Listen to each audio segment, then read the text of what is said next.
Hey guys, welcome back to my channel. My name is Efren and I love building DIY projects.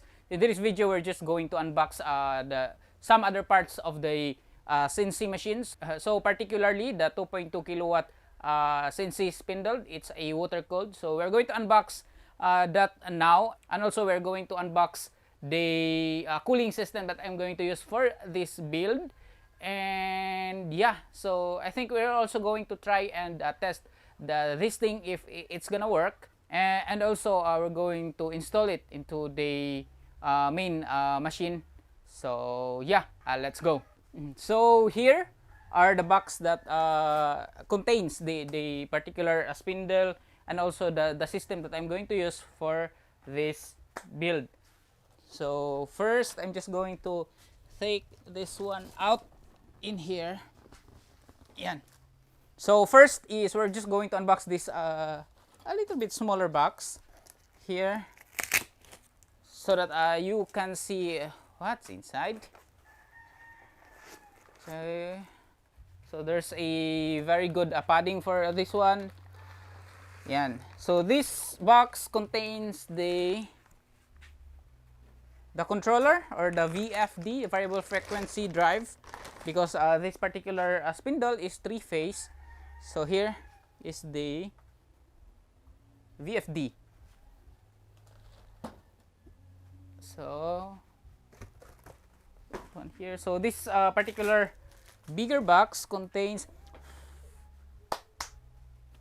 the spindle itself and the mounting. So very good padding also. So this is the mounting mechanism. So I'm going to install this one into the Z-axis. So just gonna put that one there. Then the brush. This one is going to be used for the dust boot. And then here is another box, a little bit bigger. I think this one is, yeah, so this one are the CNC chuck. Oh no. So these are the CNC collet. Yan. So this one is AR16 or AR20.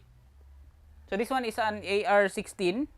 So yeah, but then most likely I'm just going to use 6mm, 12mm, something like that. So here. Then here is the actual thing itself. So yan guys. So this is the actual spindle. So this one is, the diameter of this one is 80 mm. And the chuck is, I don't know, it's AR20. So I'm wrong about AR16. So this one is AR20.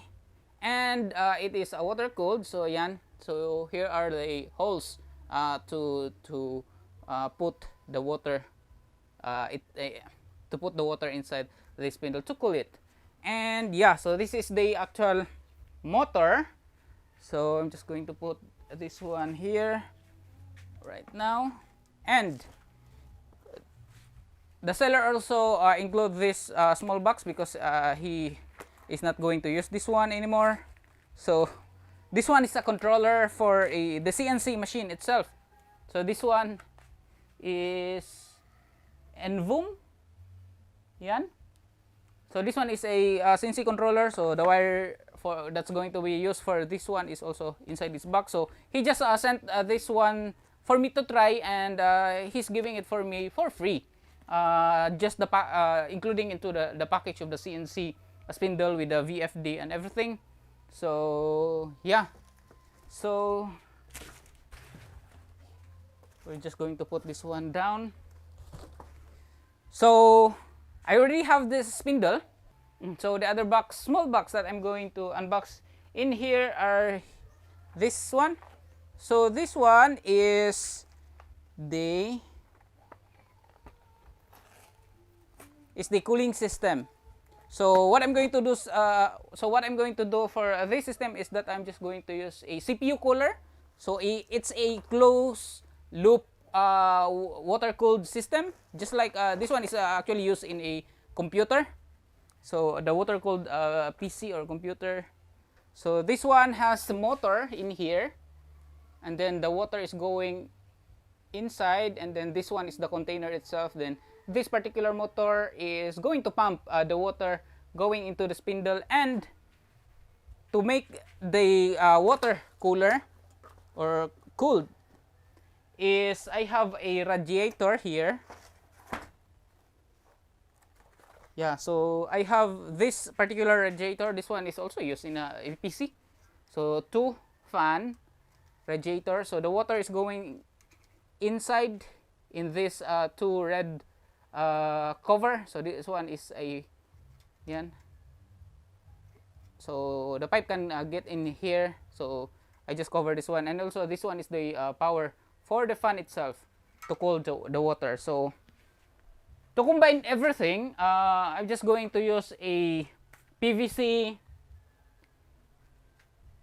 hose. So I already have it here. So two sizes. So this one is 1/4, and this one is 5/16.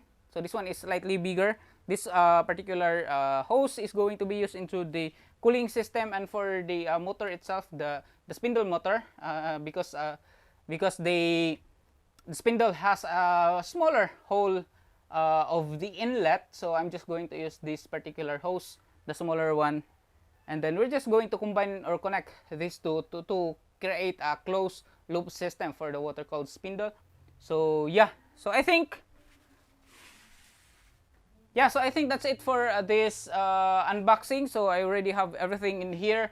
So the next thing that I'm going to do is to fix the spindle into the machine, and then wire this whole thing, and then also pipe the water cooling, and also we're going to try the spindle after this whole thing is installed into the machine. So yeah, I think that's gonna be it for the unboxing. So see you on the next part. Bye.